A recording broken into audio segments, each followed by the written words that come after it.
If you are cold while you are wearing your modern or fantasy-inspired garb on an adventure, adding more layers underneath might hurt you more than it might help you.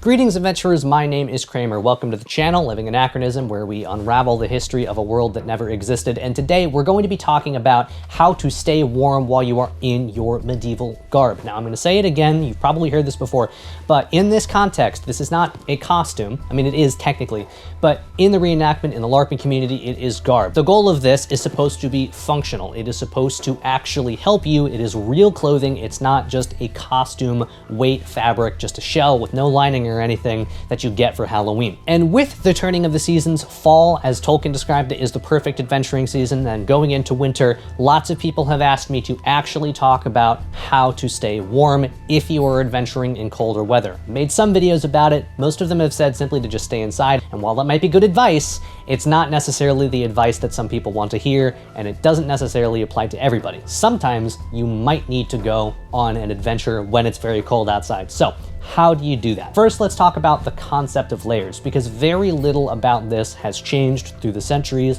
What was true then is true today in terms of modern backpacking, and therefore is true back when we're talking about medieval garb. And I highly encourage you to do some research on what modern backpackers do. If you are not like a modern backpacker or camper or hiker or something like that, do some research on what it is that they do to stay warm in the winter, because I'm not an expert in that regard necessarily. You're supposed to be wearing different layers. Each layer accomplishes something. You have the base layer, you have a insulative middle layer, and then you have a warm outer layer or a shell outer layer, depending on how cold it is. And when we're considering specifically garb pieces, medieval or fantasy inspired pieces for going on an adventure, it's very important to consider what it is that we're actually going to be doing while we're outside in the cold. If it's just going for a walk and you know you're going to have a fairly steady rate of activity without it fluctuating a whole lot, then that is one thing to consider. But if you were going camping and you're going to be going from sitting perfectly still to cutting a whole bunch of firewood and then dragging it all over the place, and your heart rate's going to be spiking,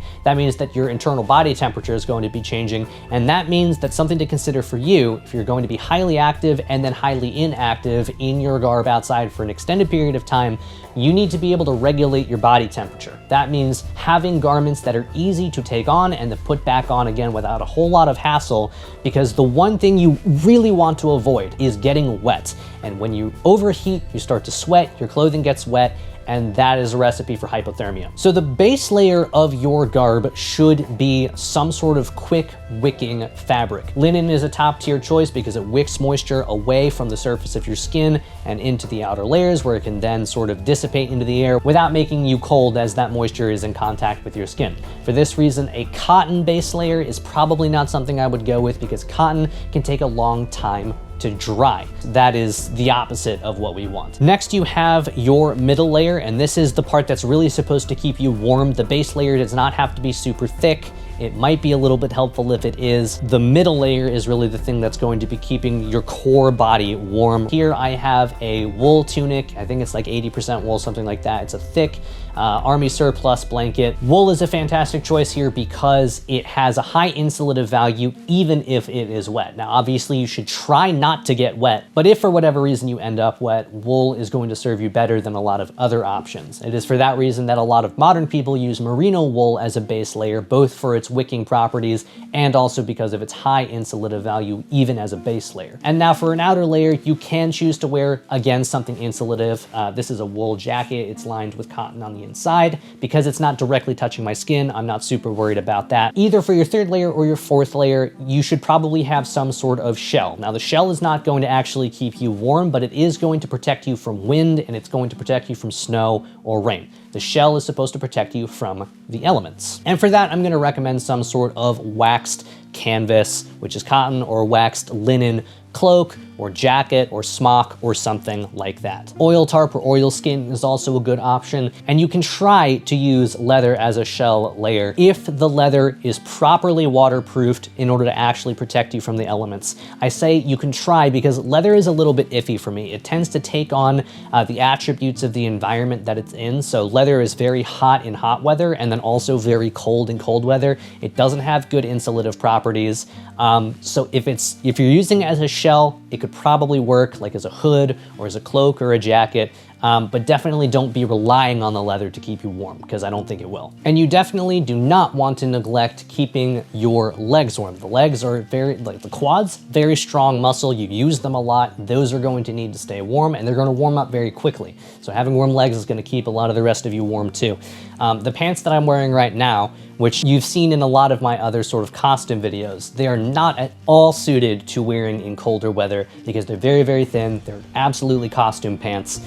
Whereas these ones, again from Bergschneider, these herringbone wool pants, these are now what I'm going to be wearing in the colder months. Not only are they wool, but look at how big they are. I mean, they still fit me. They have a drawstring, but that is going to help trap extra air. You don't want too much air because then it can get blown away easily, but you don't want something super tight like the pants that I'm wearing right now, because those are not at all ever going to keep you warm. These will. Probably no surprise to anybody, linen, wool, those are probably your best options. Now, some people have asked me when they are wearing their garb if they should be wearing modern underlayers in order to help them stay warmer. You should always prioritize your health in these situations. If you need to do that because you know it's going to keep you warmer, then yes, you should be doing that. Wear some sort of thermal underlayer if you know that is going to help you. But if you are wearing the proper materials in the proper order so that they are layered in order to help you, you might not need to do that, and stacking on layers underneath, especially if they're super tight and compressed to the skin, may not actually provide any extra warmth at all. The purpose of the base layer is to wick away moisture. So if you're wearing a thermal shirt under your linen shirt is now redundant because the whole point is that it's supposed to wick moisture away from your skin. If you're wearing something underneath it, it is now no longer in contact with your skin, meaning it is a wasted layer. And this is sort of like a universal truth, very tight layers don't help keep you warm pretty much no matter how many of them that you're wearing. Because the purpose of any sort of layer or insulation is to trap air so that that air can then be heated, and that is what is going to keep you warm. If you're wearing a lot of really tight underlayers, what you're doing is forcing your body to heat up the actual material. You're trying to use your body heat to heat up the fabric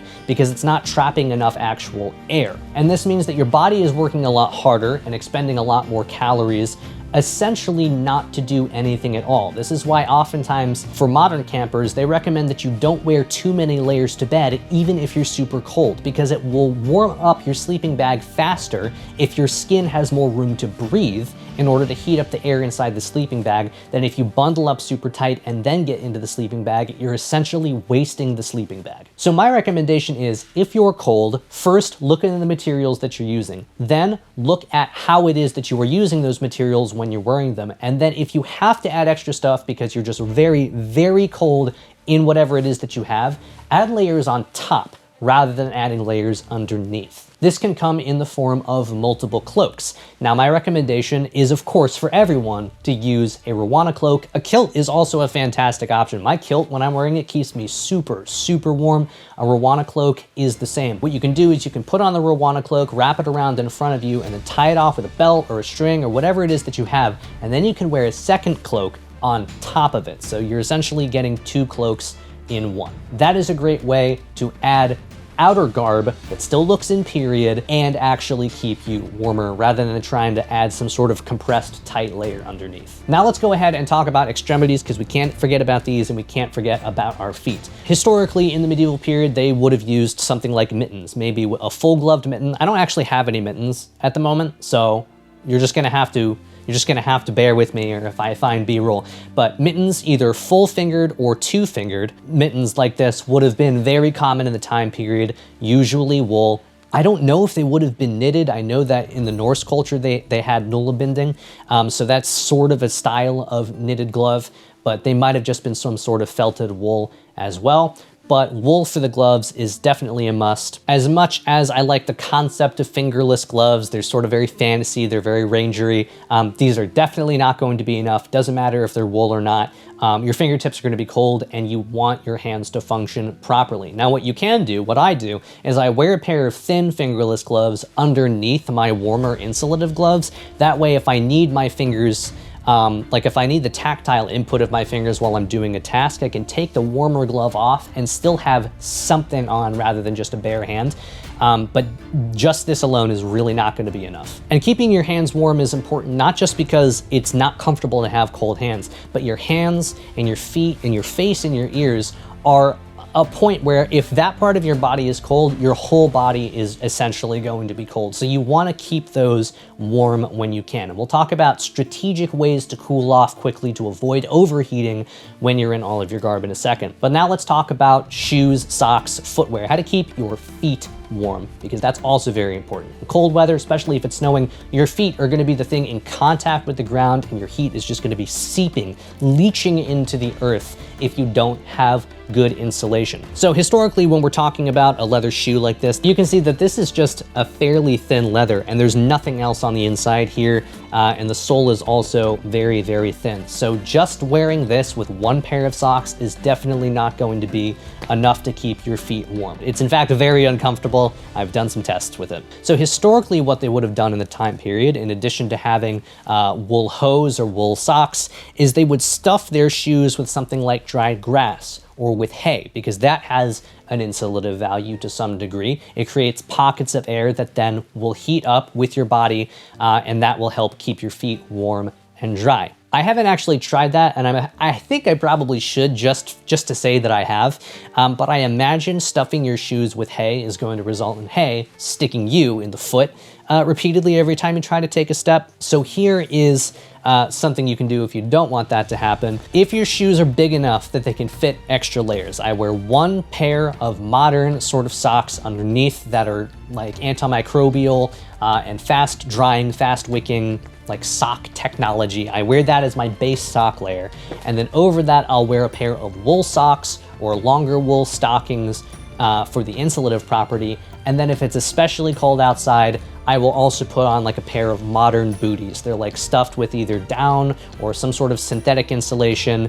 They might have some sort of waterproof properties depending on the ones that you get. Your shoes do have to be a bit bigger in order for those to fit underneath, but that is a great way to keep your feet warm as well. So you have the base layer, same for your body. You have the moisture wicking base layer, you have an insulative layer, and then you can have a third insulative layer, and then the shoes are essentially just the shell. If you just go out with nothing but socks and a thin pair of leather boots like that, it's like going outside in a t-shirt with a waxed canvas cloak. Don't set yourself up for failure. Now your head, very important. I have long hair. If you don't have long hair, you might think that's probably pretty warm. And it's probably warmer than not having any hair, but it doesn't provide a whole lot of insulation when compared to something like a hat. So when it's very cold outside, absolutely wear a hat, wear a hood, wear both. If you're taking my advice and having your cloak be your shell layer, or you're having a wool cloak that's sort of like a shell insulative layer combo, you can still wear some sort of wool cap over the top. Even just like a modern knitted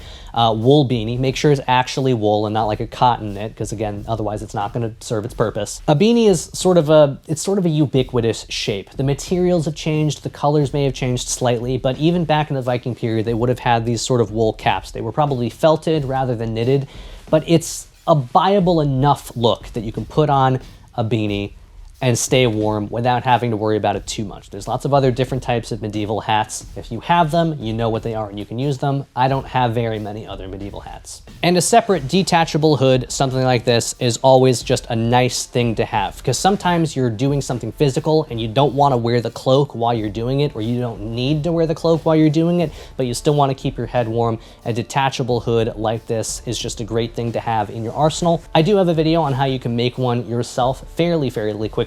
Just make sure you're choosing a warmer material if you're planning on wearing it in colder weather, like wool. Now, I know people are going to ask me because I'm wearing this jacket. This is Bergschneider, by the way. Last time I checked, this jacket was no longer on the website. I'm not sure why. I hope it comes back, but either way, there's a link to Bergschneider down in the description. You can use code LA10 to get 10% off. But I know people are going to ask, since I'm wearing the jacket, what about a Gambeson?